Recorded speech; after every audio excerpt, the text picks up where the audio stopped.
Ethan stepped off the shuttle, the air of the alien colony dry and sharp against his skin.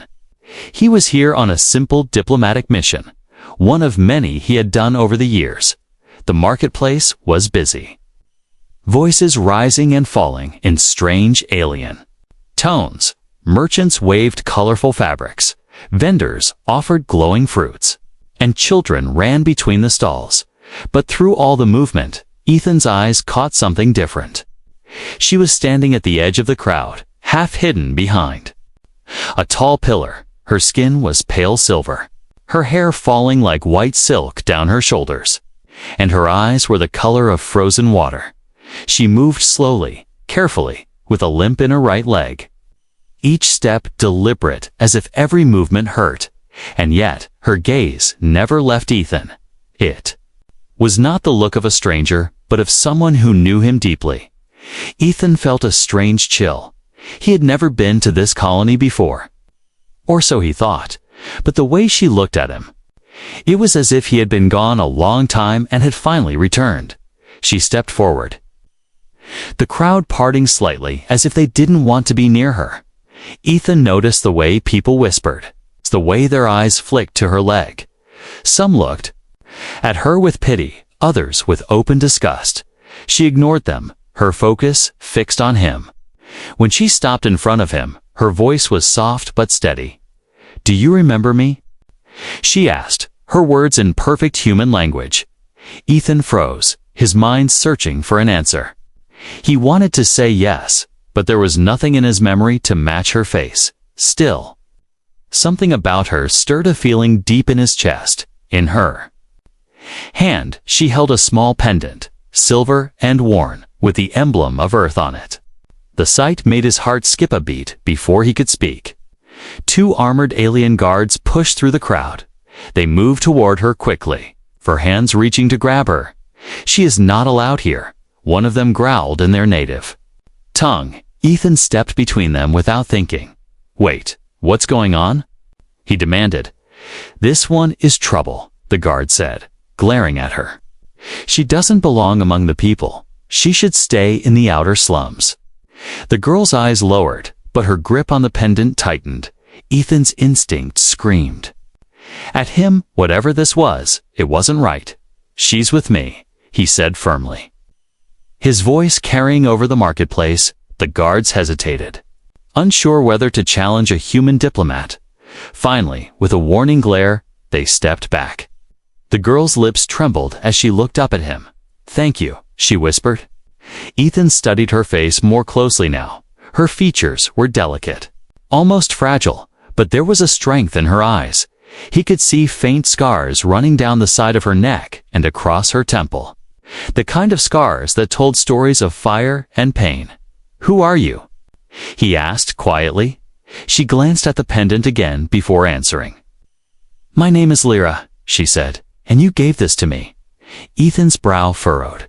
"I've never met you," he said slowly, though it sounded more like a question. "You did," she replied, her voice breaking just a little. "You saved me when I was just a child." The words hit him strangely. Ethan had been in many battles, had helped many civilians. But their faces blurred together in his memory.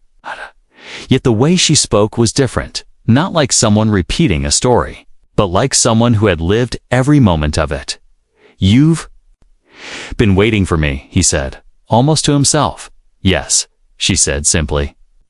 The crowd had begun to move again, but Ethan could feel eyes still on them. People seemed curious, even suspicious. "Why?" he asked. "Because you made a promise," she said. Ethan's heart pounded. "What promise?" She hesitated, then whispered, "That you would come back for me." A sudden wind swept through the market, carrying the scent of burning metal from somewhere far away. For a moment, neither of them spoke. Ethan didn't know what to feel. Guilt, confusion, or something else he couldn't name. She looked down, her hair falling forward. Hiding her face, "I have something to show you," she said at last. Her tone was not a request, but a quiet insistence. Ethan studied her limp again. The way she shifted her weight to keep pressure off her injured leg. She wasn't lying. Every step cost her effort, but there was determination in her voice. "I can't show it here," she said, glancing around. "It's better if you come tonight, after dark." Ethan hesitated. He didn't know if he should trust her yet. Something about her words. Her eyes made it impossible to say no. Finally, he nodded. "I'll come," he said. Her lips curved into the smallest of smiles. "Then I'll be waiting," she whispered without another word. She turned and limped away, vanishing into the side streets. Ethan watched her go. The pendant's image burned into his mind. He didn't know what he would find tonight, but one thing was certain. The girl with the limp was not just a stranger. She was a part of a story he had forgotten, and now it was coming back to claim him. Night fell over the alien colony, streets turning quiet except for the hum of distant machinery. Ethan stood by the window of his small guest room, staring at the stars above. He kept replaying the scene in the marketplace. The silver-eyed girl with the limp, the way she said his name without saying it, the pendant she held had burned itself into his mind. It was old, scratched, but the emblem of Earth on it was clear. How could she have something so personal from him if he truly didn't remember her? A soft knock came at his door, barely audible. When Ethan opened it, Lyra stood there in the dim light, her eyes bright against the shadows. She looked nervous, glancing over her shoulder as if afraid someone had followed her. "You came," she whispered, as though she had doubted he would. "I said I would."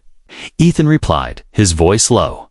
"Good," she said, "because I have to show you something."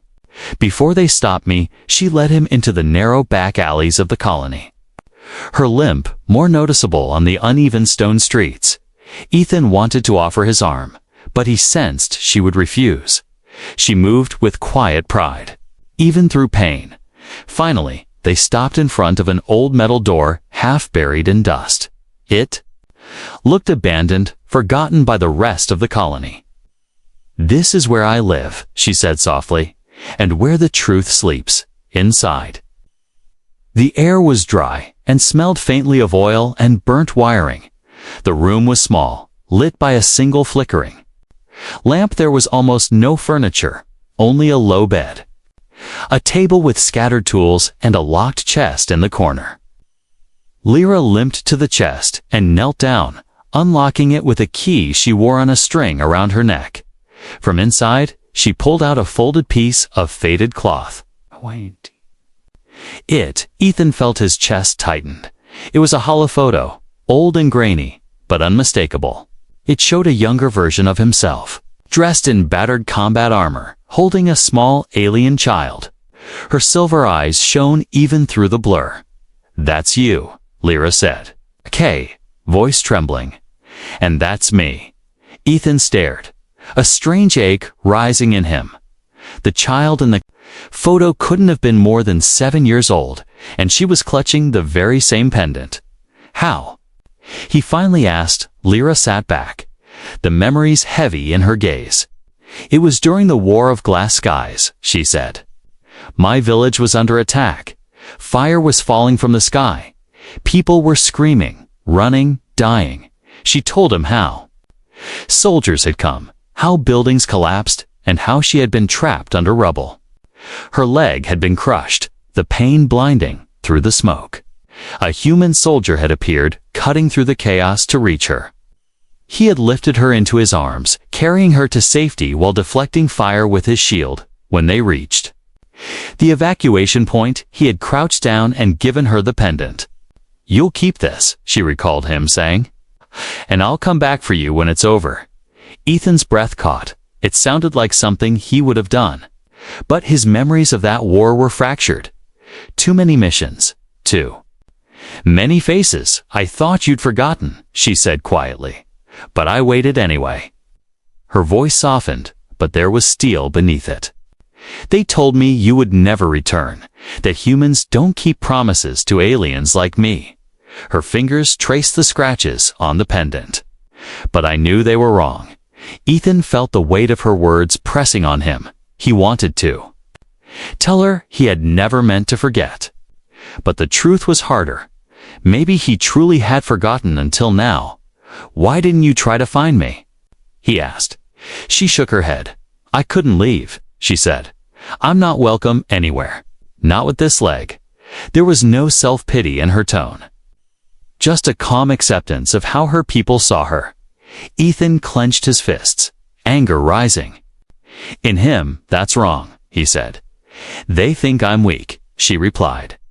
"But you saw me differently once." She leaned closer, her voice dropping even lower. "There's something else you should know." From the chest, she took out a small metal disc covered in strange alien symbols.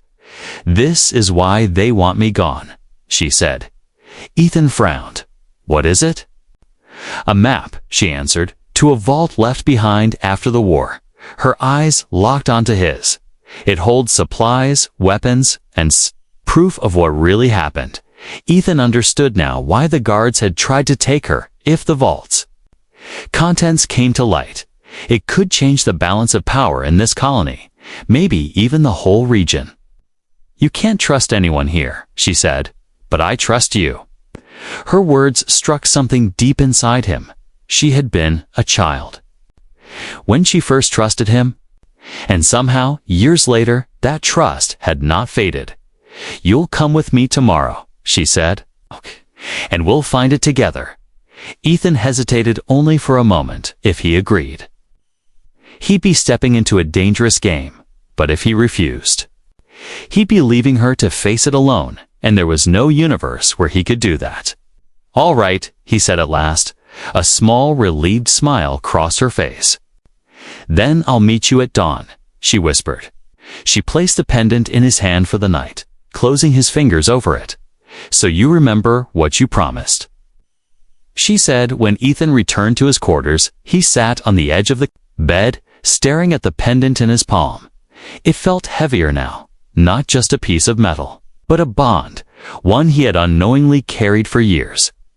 Outside, the colony slept, unaware that tomorrow could change everything. And Ethan knew one thing for certain: the girl with the limp had just pulled him into a story that was far from over. The first light of dawn crept over the colony's jagged rooftops, painting the dusty streets in shades of gold and rust. Ethan waited by the old marketplace fountain, the pendant warm in his hand. The air was cool, but tension sat heavy in his chest. He didn't know exactly what Lyra was leading him into, but his instincts told him it would not be simple.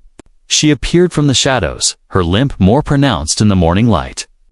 But her pace was steady, her silver eyes sharp and alert. "You came," she said, as if she hadn't been sure he would. "I gave you my word," Ethan replied. She gave a faint smile before glancing around the empty square. "Follow me," she whispered. They moved through the winding back streets. Avoiding the busier roads at every corner, Lyra paused to listen, her eyes scanning the rooftops. Ethan could feel the danger in the air, the kind that came from being watched. Finally, they stopped before an unmarked building with cracked stone walls and a heavy rusted door. It looked abandoned, but the lock on it was new. "This is it," Lyra said quietly. "The place I've kept hidden since the war." She unlocked the door and pushed it open, the hinges groaning in protest. Inside, the air was cold and stale, dust drifting lazily in the light from a single high window. The floor was covered in old crates, shattered metal parts, and faded banners from a time long past. Ethan stepped inside cautiously, scanning the room. "This doesn't look like much," he said. "That's because you haven't seen the real room yet?" She replied. Lyra crossed to the far wall, her limp slowing her steps but not her determination. She knelt beside a section of cracked floor tiles and pulled away a metal panel. Beneath it was a small hand scanner. She pressed her palm against it, and with a quiet hum, part of the wall slid open, revealing a narrow passage. Ethan raised his brows. "You've been keeping this here all these years?" "Yes," she said simply, "because no one else could be trusted with it." They stepped into the passage. the air cooler and darker. The walls were lined with old lights, some flickering weakly as they passed. The corridor ended in a sealed metal door with strange alien runes glowing faintly on its surface. Lyra pulled a thin data key from around her neck and slid it into a slot. The door unlocked with a soft chime. When it opened, Ethan's breath caught. The room beyond was larger than he expected. Stacks of supply crates lined the walls, each marked with military insignia from both human and alien forces. In the center was a long table covered in maps, holograms, and small, dusty devices. On one wall hung a massive faded flag, half human, half alien, the symbol of an alliance that no longer existed. "This was our base," Lyra said, her voice soft but full of weight. "The place where humans and my people fought together." Ethan walked slowly around the room, touching the relics. Some of the crates were marked with Earth fleet symbols he hadn't seen in years. He stopped at a small metal box on the table. Inside was a stack of photographs, some showing soldiers in mixed units, human and alien, smiling together despite the war raging outside. In one photo, he saw himself standing with his arm around a group of young alien children. One of them was unmistakably Lyra, her face rounder, her eyes bright with hope. "You really were there," he murmured. Almost to himself, Lyra stepped closer, her hand brushing the edge of the table. "You saved us," she said. "But after you left, everything fell apart." She told him how the alliance had collapsed in betrayal, how her people turned on the humans. Those who had worked with them were branded as traitors. She and the other children were scattered. "Many never seen again. I was left here," she said. "And I swore I'd keep this place safe." Ethan turned back to the maps, noticing strange red markings. "What are these?" He asked. "Routes," she said, "to the vault I told you about." She pointed to a section far beyond the colony's borders, deep into unclaimed territory. "It's hidden in the Wraith Hills," she continued, "and the only way to open. It is with both human and my people's codes," her gaze locked with his. "That's why I needed you. You're the only human left from that unit."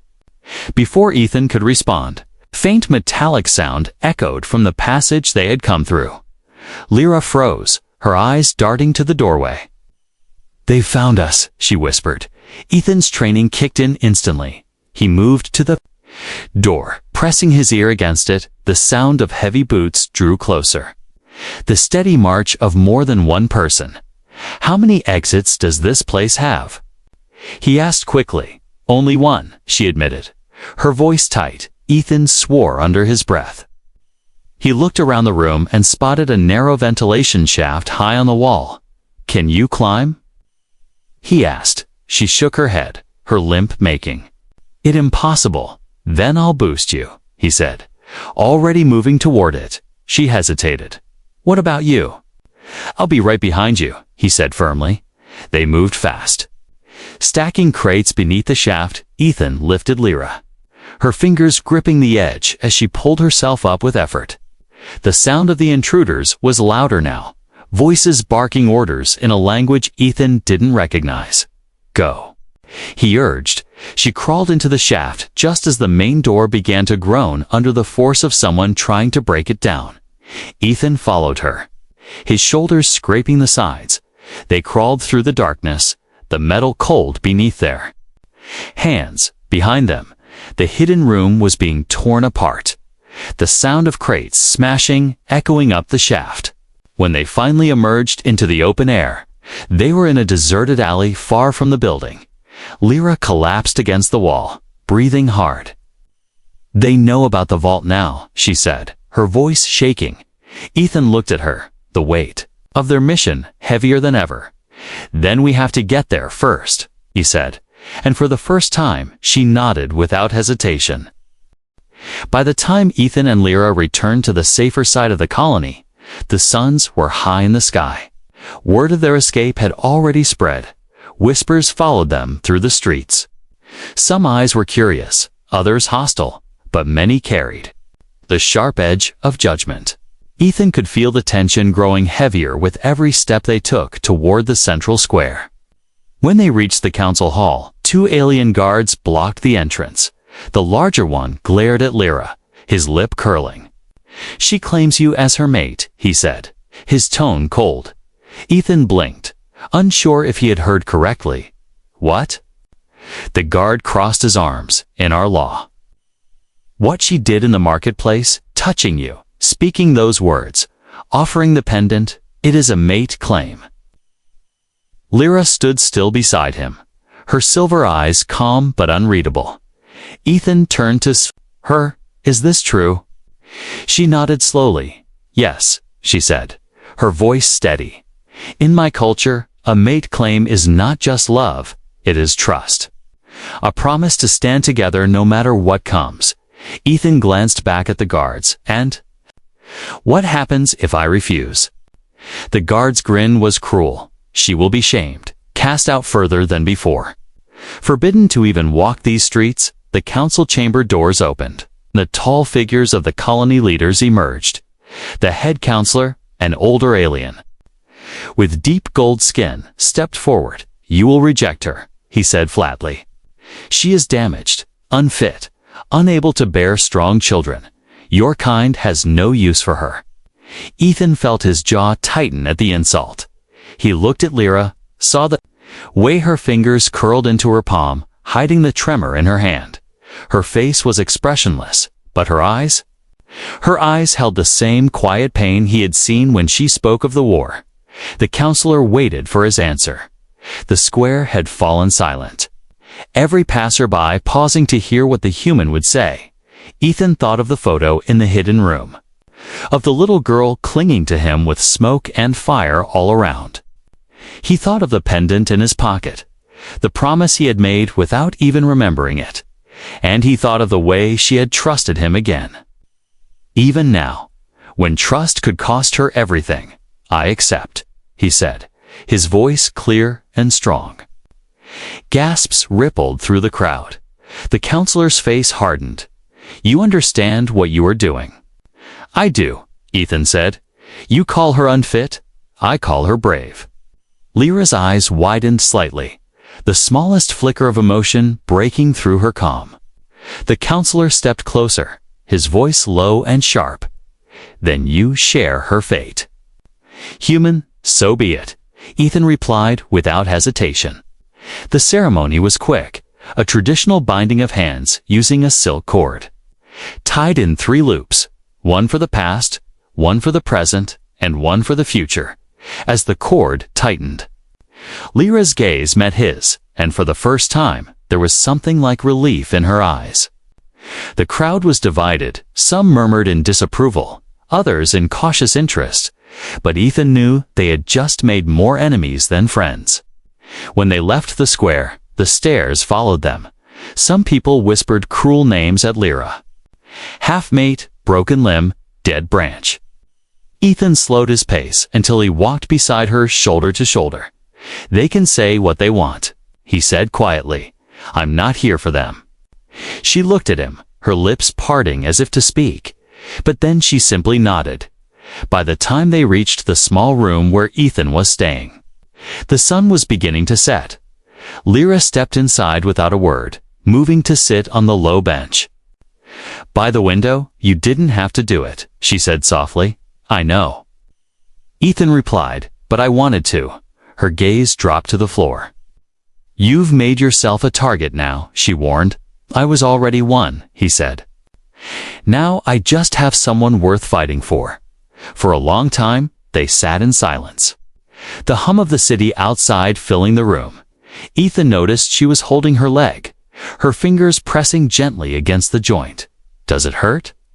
he asked. "It always hurts," she said, her tone matter of fact, "but pain is nothing new." Ethan's eyes darkened. "One day," he said, "we're going to fix that." Her lips curved into the smallest of smiles. "You say that, like you already know it's possible. I've seen impossible things happen before," he replied. She tilted her head, studying him for a moment, then said, "You speak like a soldier. I am one," he said. "And now, I guess, I'm your mate too." Her silver eyes softened at that, and for the first time since he had met her, she let out a quiet laugh. It was short, almost surprised, but it warmed the air between them. "You have no idea what you've gotten yourself into," she said. "Probably not," Ethan admitted, "but I'm not going anywhere outside." Night fell over the colony once more.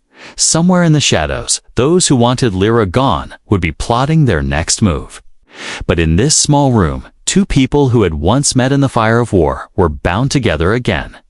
And this time, Ethan knew there would be no forgetting. The next morning, the colony felt different. Ethan noticed it the moment he stepped outside with Lyra. The stares were sharper now, the whispers louder. People stepped out of their way, not in respect, but as if avoiding a sickness. The news of their mate claim had spread faster than fire in dry grass. As they walked through the main street, a vendor spat on the ground near Lyra's feet. Two young men laughed openly, muttering insults about her leg. Ethan's hand twitched toward the pistol at his side. But Lyra touched his arm gently. "Not here," she murmured. He clenched his jaw and kept walking, but every step made his anger burn hotter. They reached the market, hoping to buy supplies for the journey to the vault. But the first stall they stopped at refused to sell to them. The merchant's eyes slid past Ethan as if he wasn't even there. "I don't deal with broken things," the man said. His gaze fixed on Lyra's leg. Ethan's fists curled, but Lyra simply turned away. At the next stall, the same thing happened. By the third, Ethan had had enough. He slammed a handful of coins onto the counter. "You'll sell to us," he said, his voice cold. The merchant hesitated, looking at the money, but then shook his head. "Not worth the trouble," he muttered.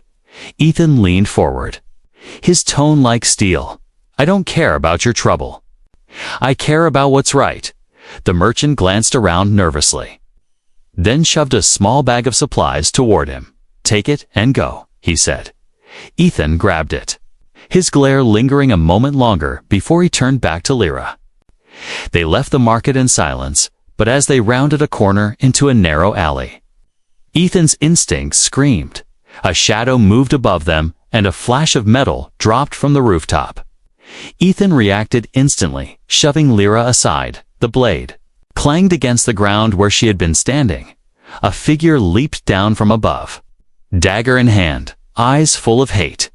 Ethan met the attack head-on, twisting the assailant's wrist until the blade clattered away. The man hissed in pain, spitting words in a dialect Ethan barely recognized. "You shame us by claiming her," he snarled. Ethan shoved him back against the wall. "She's my mate. That means she's under my protection."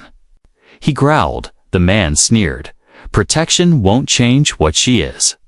Ethan's fist connected with the man's jaw, dropping him to the ground. The attacker scrambled away into the shadows, leaving the dagger behind.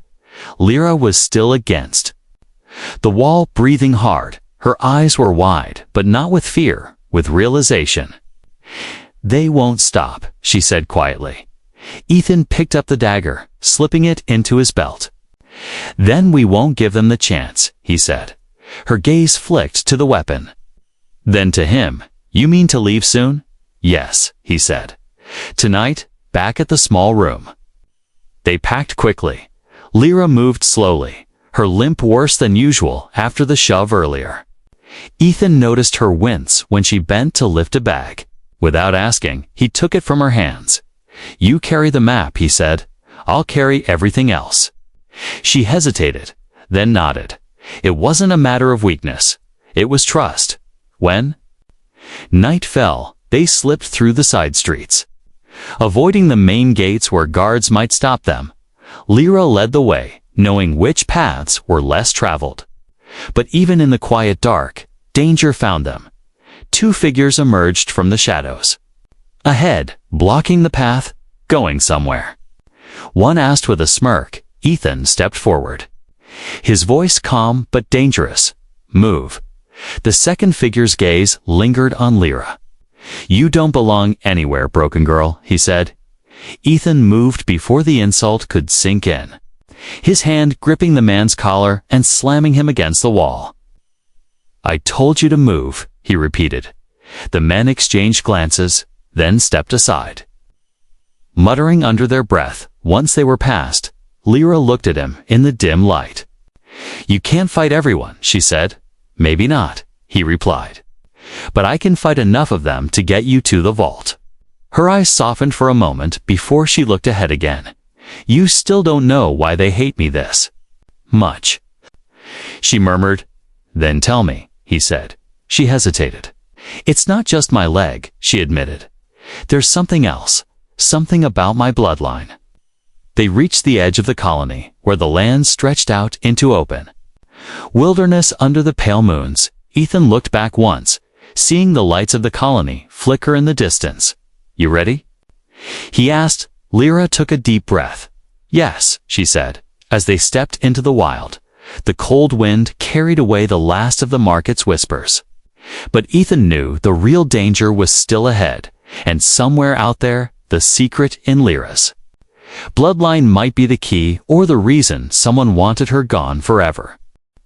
The wind cut sharp across the open plains, carrying dust that stung the eyes. Ethan and Lyra moved quickly, following the map's path toward the Wraith Hills. The land was harsh, nothing but dry earth, scattered rocks, and the distant outline of jagged peaks. They had been traveling for hours, stopping only when Lyra's limp slowed her to the point where she needed to rest. Ethan had taken most of the weight, his pack heavy but his steps steady. Lyra carried only the map and the small metal disc, the key to the vault. The moons were sinking lower when they saw movement on the horizon. A faint shimmer like heat waves, but it was moving too fast to be natural. Ethan's instincts told him they were being hunted. They picked up the pace. But Lyra's injury made it impossible to outrun anyone for long. When the shapes finally broke the horizon, Ethan saw 6 riders on sleek, insect-like mounts. Their armor glinted under the pale light. They're not here to talk, Ethan muttered. Lyra's hand tightened around the map. They'll take the vault for themselves, if they get to it first. She said, not if we stop them, he replied. They reached the base of a rocky ridge. Ethan guided her toward a narrow gap between 2 boulders. Go, hide there, he ordered. I'm not leaving you to fight alone, she said. You're not leaving, you're holding the key, he told her firmly. Her eyes locked on his for a moment. Then she nodded and slipped into the shadows of the rocks. Ethan positioned himself in the open, using the terrain to funnel the riders toward him.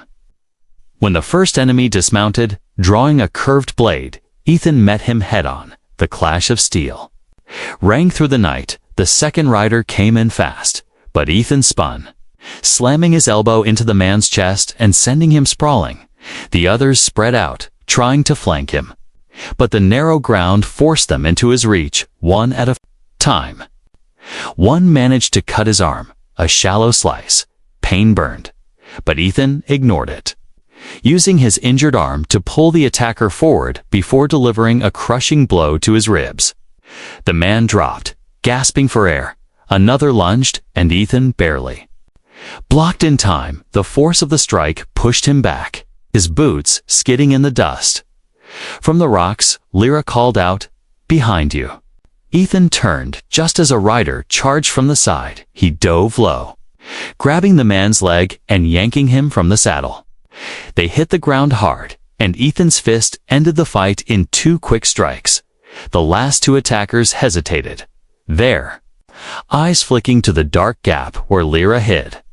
They realized she was the one carrying the key. Ethan saw their intent and moved, but one was already breaking away toward her. Lyra, he shouted. She stepped out from the rocks, holding a small throwing knife. The attacker laughed, thinking she was no threat. She threw the blade. It hit the mount's leg, sending the creature stumbling. The rider crashed to the ground. Ethan took the opening and dropped him before he could recover. The final attacker, seeing his comrades defeated, turned to flee. Ethan let him go, knowing chasing him now would only waste time they didn't have. Instead, he moved to Lyra. "You all right?" he asked. She nodded, but her breathing was heavy. "You're bleeding," she said, pointing to his arm. "It's nothing," he replied. They didn't waste time. They pressed on toward the Wraith Hills. The peaks rose higher with every step, their dark shapes cutting into the sky. By the time they reached the narrow canyon entrance marked on the map, the first light of dawn was breaking. "This is it," Lyra said, her voice quiet. The canyon walls towered above them, the stone covered in strange symbols worn by time inside. The path wound deeper until they reached a massive stone door. It had no handles, only two round panels, one with human markings, one with alien runes. Lyra stepped to her side and placed the metal disc into the alien panel. The runes flared with pale light. Ethan pressed his palm to the human panel. A hum echoed through the canyon as the massive door began to open. But the moment the gap was wide enough to step through, voices rang out behind them. Ethan turned. The fleeing attacker had returned, this time with reinforcements. A dozen armed figures poured into the canyon, their weapons raised. Inside, Ethan barked. Lyra slipped through the opening as Ethan grabbed a fallen spear from the ground. He planted himself in the doorway. The narrow gap forced the attackers to come one at a time. They struck again and again, but Ethan held his ground. Each blow slowed them. Each enemy that fell bought Lyra more time. Inside, she was unlocking the final chamber of the vault. Her hands steady despite the noise of battle behind her. The attackers shouted in frustration, but Ethan's defense was unyielding. Finally, the vault's inner door opened, and a rush of golden light spilled out. "Ethan?" Lyra called. He backed inside, and together they shoved the outer door closed. The heavy stone sealed with a deep echo, shutting out the shouts of the enemy. For a long moment, they stood in the glowing silence of the vault, breathing hard. They had made it, but Ethan knew this wasn't the end. The real fight would come when they decided what to do with what was inside. The vault's golden light wrapped around them like warm sunlight. Ethan's breathing slowed as his eyes adjusted. The space was vast, stretching deep into the mountain. Rows of shelves lined the walls, each stacked with crates, old tech, and sealed containers. Some were marked with human military insignia, others with alien symbols. It was a frozen moment of history. Untouched since the war, Lyra limped forward, her silver eyes wide. She reached out and touched one of the old banners hanging from the wall. It was half human, half alien, the faded fabric still carrying the smell of smoke and dust. "This is proof," she whispered. "Proof that our people once stood together." Her fingers traced the fabric as though it was something alive. Ethan followed her deeper into the vault. At the far end stood a pedestal with a crystalline console, glowing faintly. "What's that?" he asked. "It's the record," she said. Everything that happened, the truth they buried. Lyra placed her hands on the console, and images sprang to life in the air. Scenes from the war unfolded, battles fought side by side. Humans shielding alien civilians, alien medics tending human soldiers. And then the betrayal, a handful of leaders from both sides making secret deals, sacrificing the alliance to gain control of the remaining resources. The images shifted to the aftermath. Children being separated, Lyra among them, her small figure limping through smoke, clutching a pendant as soldiers pushed her away. Ethan's chest tightened. He saw himself in the recording younger, covered in dust and blood. Lifting Lyra into his arms, he remembered now the heat of the flames, her frightened face pressed against his chest, the weight of her in his arms, and the words he had whispered as he put the pendant around her neck. "I'll come back for you." When the memory faded, Ethan looked at her. "I remember," he said quietly. Her breath caught. "You do?" He stepped closer. I remember carrying you out of that hell.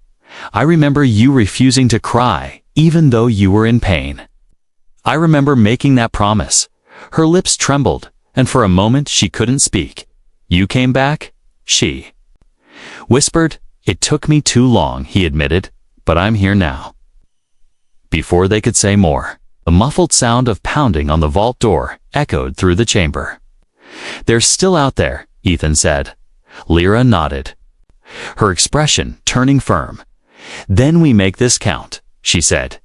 They quickly moved to gather what they could. Data drives, holorecords, the key banners. This is enough to expose them. Lyra said. Ethan strapped the drives to his pack. We'll take it to the galaxy. Make sure everyone knows the truth. The pounding grew louder, cracks beginning to form in the stone. They'll break through soon, Ethan warned. Lyra's gaze moved to a control panel on the wall. There's a blast lock, she said. We can trigger it from inside. It will seal the vault completely and trap us in here. Ethan asked. There's another exit, but it's risky, she replied. That's our only option, he said. They activated the blast lock. The sound of heavy mechanisms grinding into place, shaking the ground beneath them. Then Lyra led him to a narrow tunnel at the far corner of the vault. It sloped upward, the air colder and fresher as they climbed. Ethan went first, helping her through the tighter spaces when her legs slowed her down. By the time they emerged, they were on the far side of the Wraith Hills, the open plains stretching before them. They stopped to catch their breath. The rising sun painted the sky in orange and gold. Ethan looked at her, the light catching in her silver eyes. What happens now? He asked. Now we show them who we are, she said, her voice steady. We'll take this to the outer colonies, to the human fleets. No one will be able to hide the truth after this. Ethan smiled faintly. You've been waiting for me all these years, and now I think I've been waiting for this. They began their journey back, but not to the colony. That place had already made its choice. Along the way, they stopped in small settlements, showing parts of the recordings. Whispers began to spread, not of shame or hatred, but of the forgotten alliance. Some called them liars, others listened in silence, but a few stepped forward, willing to help. With each settlement, their story grew stronger. One night, as they camped under the stars, Lyra sat close to the fire. She held the pendant in her hand, the metal glinting in the light. She looked at Ethan, her voice soft. Do you remember me now? She asked. Ethan reached out and covered her hand with his. I never should have forgotten, he said. Her lips curved into a small smile. Then I forgive you, she whispered. The road ahead was long, filled with enemies who would try to silence them, but they walked it side by side, not just because of a promise made in the fire of war, but because in finding each other again, they had found something stronger than the past. And this time, nothing, no war, no lies, no scars, would take it away.